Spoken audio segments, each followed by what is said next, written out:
akreditasi ini prestasi. Jadi Bapak Ibu sekalian, yang disampaikan oleh Pak Sayuti tadi sudah cukup jelas bahwa di aspek performance base kita yang dinilai itu bukan hanya prestasi akademik bagian dari komponen mutu lulus. Jadi aspek lain seperti halnya karakter, kemudian juga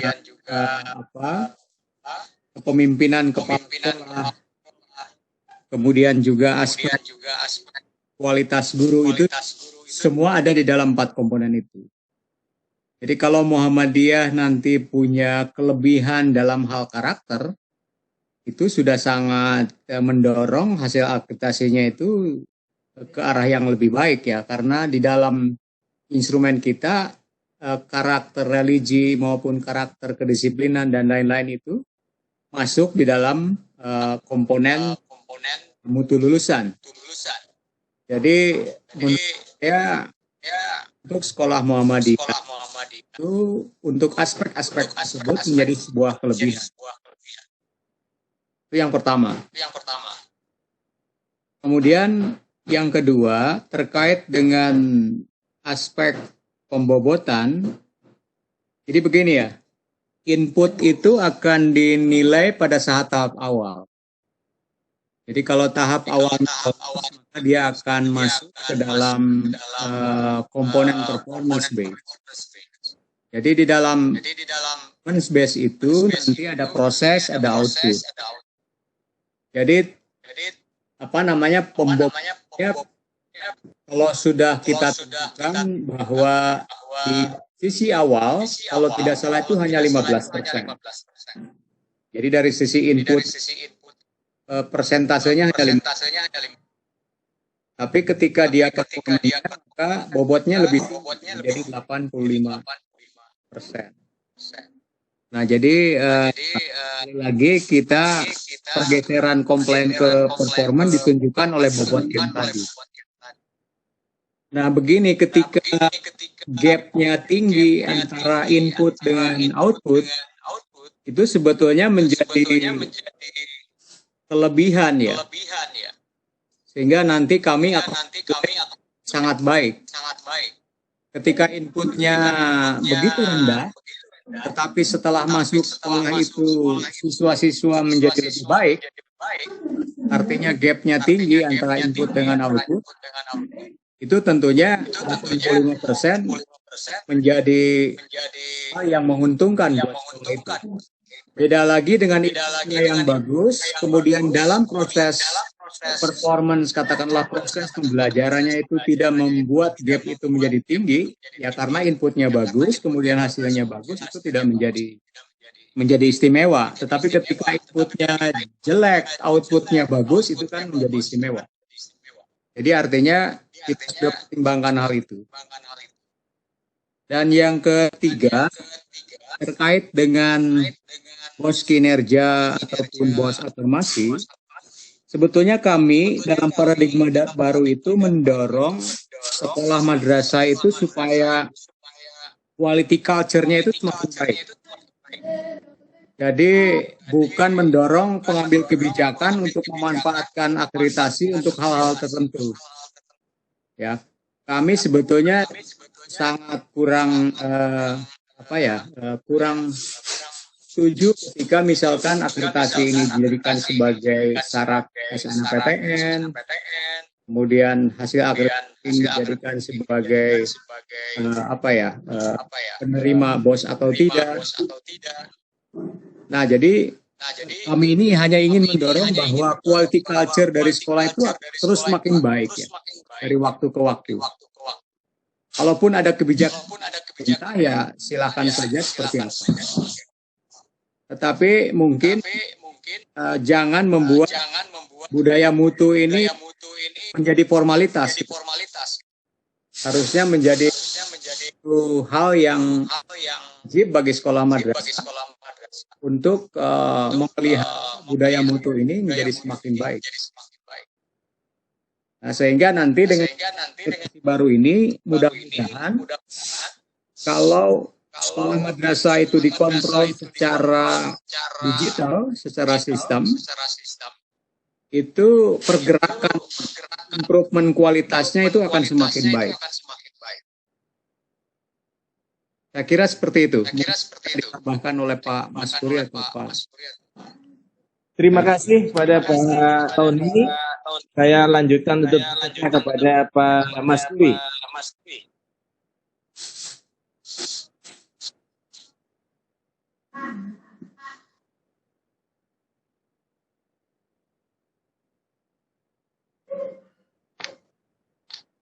Dipahami sebagai mata pelajaran. Padahal Al-Islam Muhammadiyahan adalah ruhnya dari pendidikan Muhammadiyah.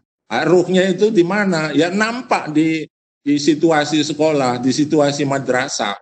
Kehidupannya harus berbeda dengan sekolah madrasah yang tidak mempunyai ciri khas Al-Islam Muhammadiyahan. Jadi Al-Islam Muhammadiyahan itu bukan sekedar pada pengetahuan, tapi pada nilai-nilai yang dilaksanakan dalam kehidupan sehari-hari. Ini akreditasi ke depan itu akan menilai, mengobservasi hal-hal yang seperti itu. Saya kira itu penjelasannya. Terima kasih. Terima kasih Pak Maskuri. Saya kira tadi sudah jelas pertanyaan mengenai bagaimana non-akademik ya, yang Pak Maskuri tadi sampaikan bahwa Al-Islam dan Kemuhammadiyahan itu ruh dari sekolah Muhammadiyah, dan itu akan menjadi salah satu komponen yang juga akan dinilai untuk ke depan nanti. Kalau bisa saya tanyakan Pak Maskuri, apakah itu sudah komponen itu sudah ada sekarang Pak? Di mutu lulusan itu ada, yaitu karakter siswa itu menyangkut tertib, disiplin, tertib belajar, tertib berpakaian, kemudian berlaku sopan, kemudian religiositas itu ada di komponen mutu lulusan. Berarti untuk ruh Al-Islam dan Kemuhammadiyahan itu sudah bisa diukur Pak ya? Ya. Makanya bagaimana sekolah-sekolah madrasah Muhammadiyah itu Al-Islam Muhammadiyahnya itu apakah sudah menjiwai, bukan hanya semata-mata mata pelajaran itu. Kalau hanya pengetahuan mata pelajaran itu nggak akan dampaknya di lingkungan sekolah dan masyarakat sekitarnya. Baik Pak, apakah ruh itu juga bisa dalam bentuk living values yang dipraktekkan dalam ekstra kurikuler khas sekolah Muhammadiyah seperti melalui Ikatan Pelajar Muhammadiyah, Hizbul Wathon dan Tapak Suci? Ya. Justru kaderisasi di sekolah Muhammadiyah kan melalui organisasi yang ada di sekolah Muhammadiyah. Itu kan nilai-nilai atau ruh yang harus ditanamkan kepada anak-anak peserta didik kita itu kan akan menjadi pemimpin segala itu kan harus ini. Dan itu juga pada manajemen sekolah tadi yang dijelaskan oleh Pak Sayuti itu. Bagaimana itu akan nampak di sekolah madrasah itu terkait dengan kepemimpinan kepala sekolah. Baik, terima kasih Pak Maskuri. Saya kira diskusi kita semakin diperkenalkan dulu Pak, Bapak dari mana? Oh, baik, saya Taufik Asmansah dari SMP Muhammadiyah 8, Antapani, Bandung. Oh ya. Pertanyaan saya, untuk akreditasi yang akan diadakan pada tahun ini, dengan baru tadi, itu yang akan diakreditasi itu tentang waktu berapa tahun? Apakah kan biasanya 4 tahunnya atau 3 tahun begitu, atau bagaimana begitu? Terima kasih. Baik, terima kasih pada Bapak Taufik Ismansyah. Pertanyaannya tentang rentang waktunya Pak, itu diberikannya itu untuk berapa lama itu akreditasi itu masa berlakunya. Baik, sebentar saya kumpulkan dulu untuk pertanyaan berikutnya ya. Saya persilahkan kepada Ibu Mila. Ibu Mila, apakah masih ada di tempat? Monggo, silakan. Ya. Bismillahirrahmanirrahim. Assalamualaikum warahmatullahi wabarakatuh. Waalaikumsalam warahmatullahi wabarakatuh.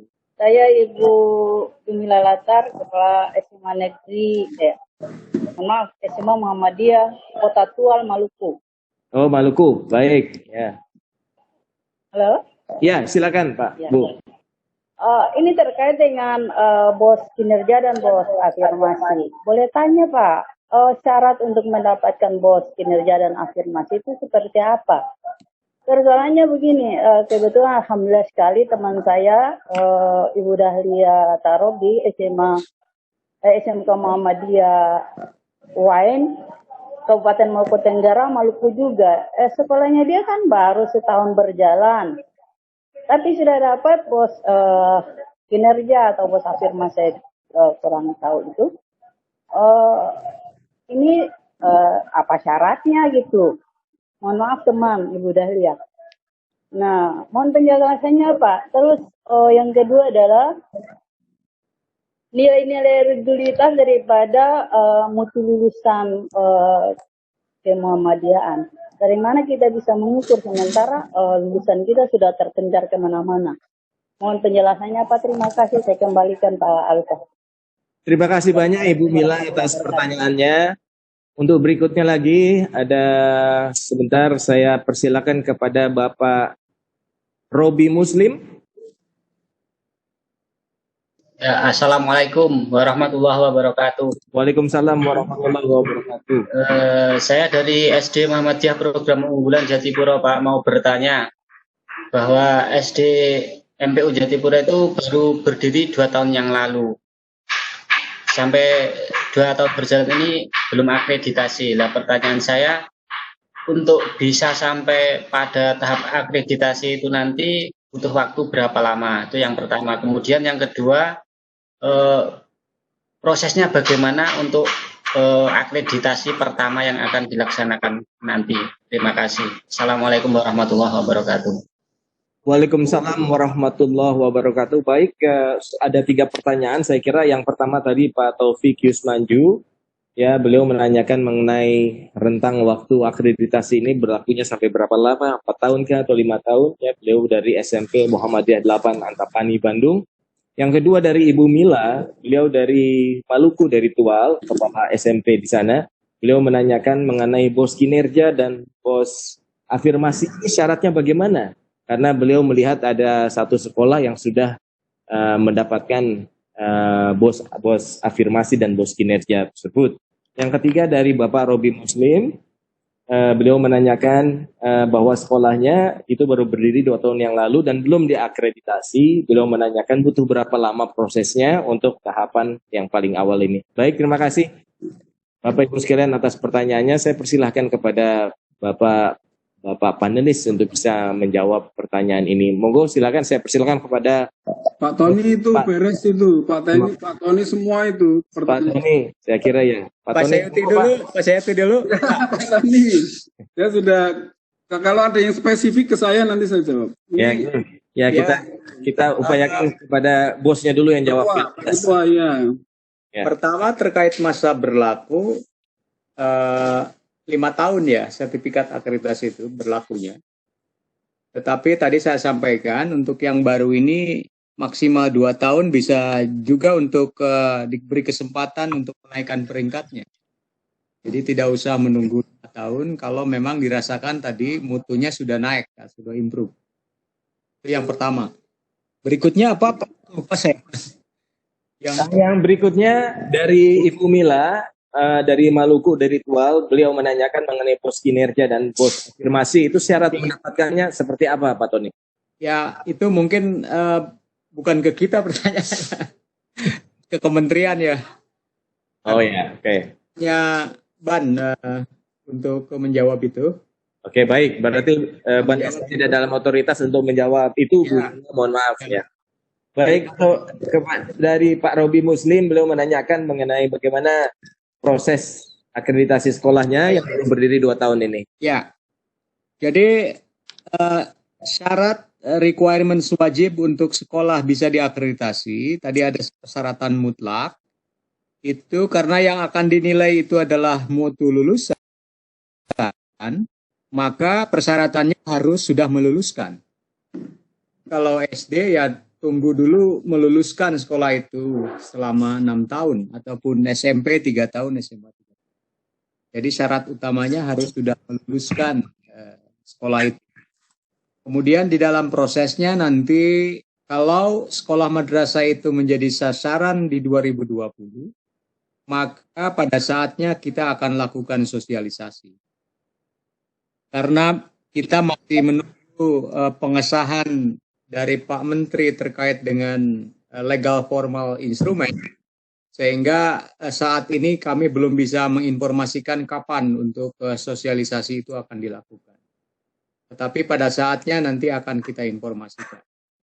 Jadi prosesnya pasti harus sosialisasi dulu, kemudian nanti ada pengisian dia, tetapi pengisian juga berbeda dengan yang sebelumnya. Karena pengisian dia ini terkait dengan performance, sehingga harus ada evaluasi diri atau narasi dari sekolah terkait dengan 4 komponen itu. Ya mungkin hampir sama lah kalau kita lihat sekarang yang terjadi di perguruan tinggi ya. Terus ada evaluasi diri dari masing-masing sekolah terkait dengan komponen performance tadi. Barangkali itu Pak Alfa. Baik, terima kasih Pak Tony atas jawabannya yang langsung to the point. Baik, berikutnya saya akan mempersilahkan kepada Ibu Sri Novita Handayani. Apakah masih ada di tempat? Silakan Ibu. Ibu Sri Novita. Assalamualaikum Ibu. Waalaikumsalam warahmatullahi wabarakatuh. Silakan Ibu memperkenalkan diri dulu. Nama Sri Novita Handayani dari SMP Ahmad Dahlan Kota Jambi. Baik. Ini berkaitan dengan apa tadi? Masalah yang mutlak tadi, Pak.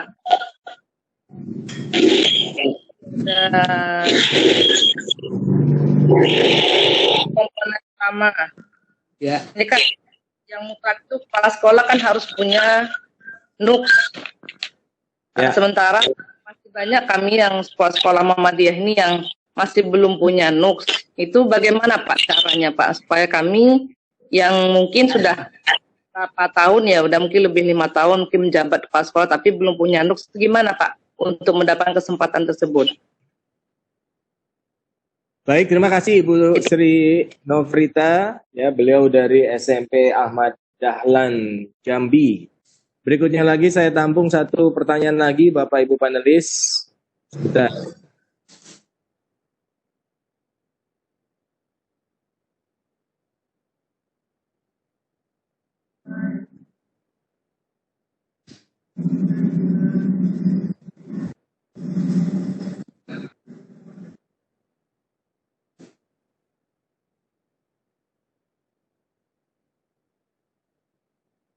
Bapak Muhammad Munawar, mohon izin, apakah masih ada di tempat?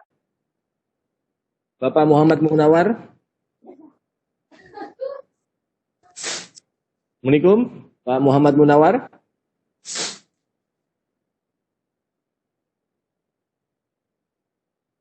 Pak Muhammad Munawar, Assalamualaikum.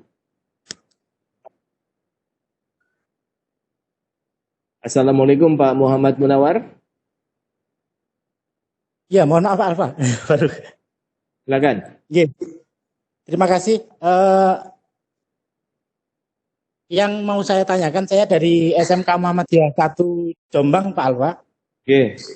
Oke. Untuk persiapan akreditasi 2020, ini rencananya kan instrumen akreditasinya kan berbeda begitu. Ya. Untuk sosialisasi ke sekolah-sekolah yang ada di daerah, apakah sudah ada sosialisasi dari Dikdasmen wilayah secara menyeluruh begitu? Mungkin itu saja Pak Alfa. Terima kasih. Oke, terima kasih. Ini bisa ditujukan ke Pak Baidowi nanti. Oke, baik. Terima kasih Pak Muhammad Munawar. Untuk selanjutnya, saya pikir sudah cukup 3 ya. Yang pertama dari Ibu Sri Novrita, SMP Ahmad Dahlan Jambi, menanyakan tentang kepala sekolah yang belum memiliki NUK atau NUK. Yang kedua Pak Suwaidin, pengawas dari NTB, dan ketiga Bapak Muhammad Munawar. Saya persilahkan untuk yang pertama untuk tentang NUK kepala sekolah. Monggo silakan, siapa yang akan menjawab? Pak Sayuti ya? Enggak, Pak Tony lagi tuh. Kalau saya terkait akreditasi. Oke, Pak Tony, monggo Pak Tony, silakan Pak Tony. Ya, di dalam persyaratan mutlak memang ada satu syarat bahwa kepala sekolah itu memiliki surat tanda tamat pendidikan dan pelatihan. Sepertinya LP2KS ini sekarang sudah sangat terbuka ya untuk membuka kerjasama baik dengan LPTK maupun dengan organisasi-organisasi lain. Jadi mungkin nanti Prof bisa membuat sebuah kegiatan tentang itu untuk sekolah-sekolah Muhammadiyah. Jadi saya pikir tidak terlalu sulit untuk memenuhi persyaratan itu. Yang berikut mungkin ada beberapa juga persyaratan yang sebetulnya memang sudah dimiliki oleh sekolah itu. Seperti diantaranya adalah izin operasional, itu pasti sudah ada. Kemudian kalau meluluskan siswa ya sudah jelas itu harus meluluskan siswa. Kemudian alokasi waktu proses pembelajaran sesuai dengan kurikulum nasional dilakukan oleh sekolah madrasah. Juga wajib menyelenggarakan mata pelajaran yang dipersyaratkan oleh kurikulum nasional. Itu juga sudah dijalankan sebetulnya oleh masing-masing sekolah. Jadi tidak terlalu sulit memenuhinya. Kecuali memang banyak kepala sekolah yang belum mendapatkan sertifikat, nah itu harus didorong supaya semua kepala sekolah madrasah Muhammadiyah ini bisa mempunyai sertifikat tentang kepala sekolah. Berikutnya, memang fokus sistem kita yang sekarang itu lebih menginginkan tindak lanjut atau follow up dari hasil akreditasi. Yang lalu-lalu memang kita tidak mempunyai keleluasaan untuk mengontrol rekomendasi yang disampaikan oleh para asesor ke sekolah madrasah. Tetapi dengan sistem dashboard monitoring nanti ke depan, sekolah madrasah walaupun secara tidak langsung tidak disuruh oleh Pak, maka kementerian sebetulnya mempunyai instrumen untuk melihat bagaimana perkembangan mutu sekolah madrasah itu. Jadi pada saatnya nanti kita bisa memantau apakah rekomendasi yang diberikan itu ditindaklanjuti tidak oleh para kepala sekolah ataupun sekolah madrasah. Jadi itu akan terkontrol semua. Nah, tidak seperti yang lalu-lalu, mungkin dikasih rekomendasi ya biasa saja. Nah, tetapi sekarang karena dashboard ini terbuka luas, baik untuk sekolah madrasah maupun pengambil kebijakan, maka ketika ada rekomendasi yang menyangkut pada pengambil kebijakan, contohnya misalkan Sarpras, itu tentunya bukan hanya sekolah yang bertanggung jawab terhadap peningkatan itu, tetapi juga harus ada kepedulian dari pengambil kebijakan di dalam meningkatkan mutu tersebut. Berikutnya yang terakhir saya agak lupa. Yang terakhir untuk majelis Pak Tony. Ya. Oh ya, untuk majelis ya. Ya, baik. Yang terakhir itu untuk majelis. Tapi sebelum ke sana saya ingin menyambut dulu Bapak Sekretaris Umum Pimpinan Pusat Muhammadiyah, Bapak Dr. Haji Abdul Mukti MID sudah bergabung dengan kita semua.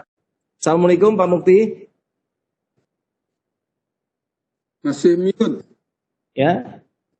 Masih mute itu ya. Sekarang